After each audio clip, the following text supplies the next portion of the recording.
आज हम बजट 2026 में अनाउंस की गई एक इम्पॉर्टेंट स्कीम को डिटेल में समझेंगे, जिसका नाम है foreign assets of small tax payers disclosure scheme 2026 यानी फास्ट डीएस 2026।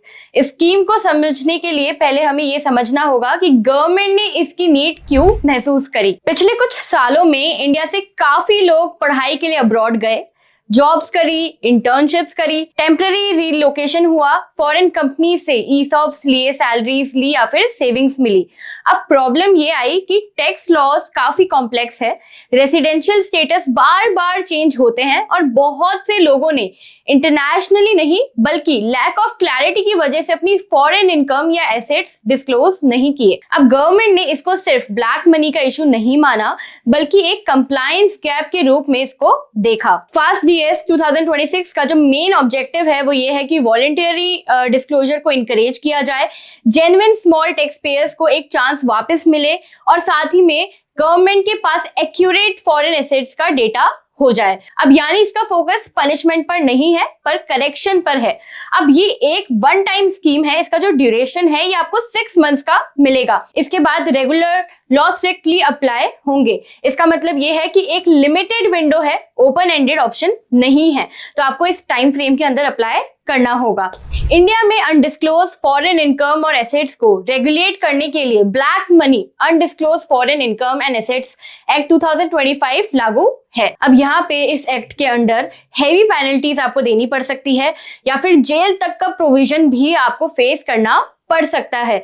अब 2015 में जब ये लॉ इंट्रोड्यूस हुआ था तब भी एक शॉर्ट कंप्लायंस विंडो दिया गया था।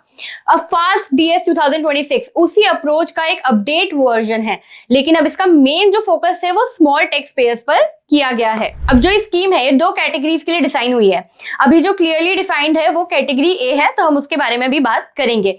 अब इस कैटेगरी में वो इंडिविजुअल्स आते हैं जिन्होंने अपनी फॉरेन इनकम या एसेट्स को डिस्क्लोज नहीं किया, चाहे वो इनकम सैलरी क्यों ना हो, इंटरेस्ट हो, आपके स्टॉक्स क्यों ना हो या फिर कोई भी एसेट हो किसी भी तरीके का। अब यहाँ पे जो इंपॉर्टेंट कंडीशन है वो ये है कि आपकी जो अनडिस्क्लोज इनकम है प्लस आपका जो फॉरेन एसेट्स का जो टोटल वैल्यू है वो 1 करोड़ से नीचे का होना चाहिए, उससे ज्यादा का नहीं होना चाहिए। अब यहाँ पे high value black money holders के लिए ये स्कीम नहीं है, बल्कि जो भी स्मॉल और मिड लेवल के टैक्स पेयर्स हैं उनके लिए स्कीम है, यहाँ पे ये प्रूफ हो जाता है। अब इसके बाद अगर कोई भी पर्सन इस स्कीम का बेनिफिट लेना चाहता है तो उसे 2 चीजें यहाँ पे पे करनी होगी, जो क्लियरली समझना बहुत इंपॉर्टेंट है। सबसे पहले आपको 30% का टैक्स पे करना पड़ेगा, या तो अनडिस्क्लोज इनकम पर या फिर फॉरेन एसेट्स के फेयर मार्केट वैल्यू पर।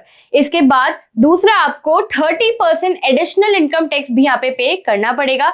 ये नॉर्मल पेनल्टी के बदले में लिया जाएगा। इस तरह टोटल पेमेंट अराउंड जो आपका होता है वो 60% तक का हो जाता है। अब यहाँ का जो सबसे इंपॉर्टेंट बेनिफिट है वो आता है कि अगर टैक्स पेयर कंप्लीट डिस्क्लोजर करते हैं, टाइम पर टैक्स और एडिशनल टैक्स पे कर देते हैं, तो उस पर पेनल्टी नहीं लगेगी, उस पर प्रोसिक्यूशन नहीं चलेगा, ब्लैक मनी एक्ट के स्ट्रिक्ट प्रोविजंस यहाँ पे अप्लाई नहीं होंगे। यानी एक तरीके से आपको क्लीन स्लेट मिल जाता है। अब यहाँ पे स्कीम का प्रैक्टिकल यूज उन लोगों के लिए ज्यादा है जो स्टूडेंट्स हैं, जिन्होंने फॉरेन इंटर्नशिप्स करी है, या प्रोफेशनल्स है जिनको फॉरेन सैलरीज या शेयर्स मिले हैं, या फिर टेक एम्प्लॉयज है जिनके ईसॉप्स अब्रॉड लिस्ट में हुए हैं, लोग जिनका रेसिडेंशियल स्टेटस जो है वो चेंज हो गया है। अब ये स्कीम उनकी अनइंटेंशनल नॉन कंप्लायंस को करेक्ट करने में हेल्प करती है। अब ये जो स्कीम है इससे गवर्नमेंट को क्या बेनिफिट होता है? सबसे पहले उनको वाइडर टैक्स बेस मिलता है, फॉरेन एसेट्स का डेटा बेटर तरीके से मिलता है, कोर्ट्स और डिपार्टमेंट्स पर जो बर्डन है वो यहाँ पे कम हो जाता है, और टैक्स पेयर्स के लिए फियर फैक्टर जो है वो काफी कम हो जाता है,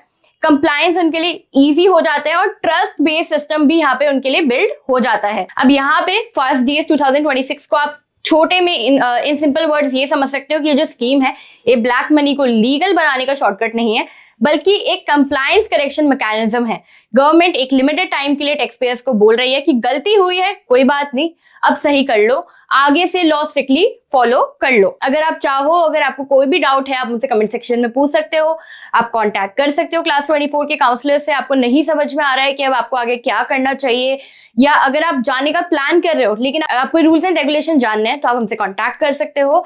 अगर आपको ये वीडियो हेल्पफुल लगा तो चैनल को सब्सक्राइब करना मत भूलना, अपने दोस्तों को शेयर करो जो ऑलरेडी फॉरेन में पढ़ रहे हैं या फिर फॉरेन से पढ़कर वापस आए हैं, इसी के साथ मिलते हैं अगली वीडियो में, तब तक के लिए थैंक यू सो मच।